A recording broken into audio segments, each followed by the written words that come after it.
Hello, my name is Jacob Freeman, and today we'll be discussing ethical issues in criminal justice research. The criminal justice system encompasses various agencies crucial in intervening in various offenses and crimes. Through collaborative effort, the agencies engage in multiple responsibilities essential in providing justice. Therefore, in criminal justice, many agencies and individuals engage in research. Hence, there is a need for ethical research practice. Ethics guides the behavior of individuals while practicing various activities, particularly in research. This is used to enhance collaboration in research, promote fairness, foster mutual respect, and expand knowledge through applying moral principles and values that dictate what is right or wrong in a specific setting. There are many ethical issues that involve research. Today we'll be mostly speaking about anonymity, confidentiality, and informed consent. These other issues involve but are not limited to copyright issues, intellectual freedom and/or censorship issues, issues about equitable access to information and service, and issues related to conflict of interest. Anonymity. Anonymity ensures concealing of a particular participant's identity that ensures that they are untraceable. Participants can remain anonymous through developing questionnaires that do not possess personal identifiers, randomly engaging in telephone surveys, and engaging in web-based surveys. Anonymous questionnaires. Anonymous questionnaires eliminate various aspects that may link a particular individual to the response they made. Therefore, some of the personal identifiers eliminated in these questionnaires are names, email addresses, location addresses, and social security numbers. Let's get into telephone surveys. Telephone surveys ensure the collection of data through telephone calls while asking predetermined questions. Telephone surveys are crucial in anonymity since the telephone numbers can be randomly selected, the physical contact between the participant and the researcher is eliminated, and personal details can be eliminated in the questions. Web-based surveys. Web-based surveys are crucial again in ensuring anonymity of an individual and is a safeguard. It entails various aspects including providing easily accessible prompts, can enhance the filling of questionnaires in regards to filling it in its entirety without the need of including personal identifiers, and can be encrypted to prevent the leakage of participants and their IP addresses, which gets into confidentiality. In my opinion, the main difference between anonymity and confidentiality is anonymity is the act of not providing the information in the first place, while confidentiality is having the information and making sure that it is not released to any unauthorized users. These types of surveys are used in many populations, including the prison population. In prison culture, we both know that it is seen as very unacceptable to provide information to law enforcement or those who detain them.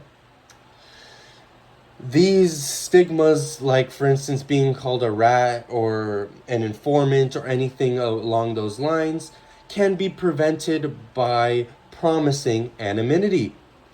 And when the information is given, another thing that can be used to the survey's advantage is also providing confidentiality.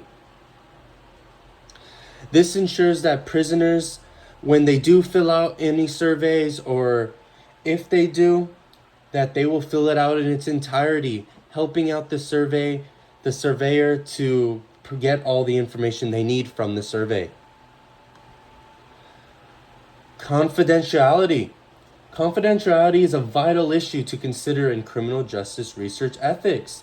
It entails the safeguarding of participants' data, the development of confidential policies and agreements, and the safe disposal and discarding of the participants' data after research. Safeguarding participants' data. Participants' data can be safely stored to ensure that they are unreachable to unauthorized individuals. Computer files can be encrypted.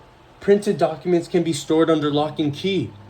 And they can restrict the ingress and egress to private offices that provide confidential information. Data handling and policy development. Clear policies that outline a participant's data handling and procedures is essential. Policies that prevent data sharing, regulations that set on the storage, retrieval, and discarding of data, and the allocation of unique tools and responsibility to unique individuals. I can personally relate to this in my day-to-day life because in my career I have to deal with a lot of confidential information. I was given a booklet of data policies and the correct ways to handle data through my company.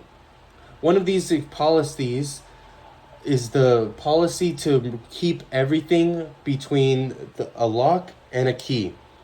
The reason for this is so if I ever leave my office, no one can enter my office and see information that they were unauthorized to see. Disposal and discarding of participants' data. Throughout the data handling process, certain participants and documents might be retained while others disposed. Therefore, even during disposal, it is crucial to ensure that there is safe storage of data before being discarded, that printed files are shredded before being disposed, and that information in hard drives and computer devices are erased.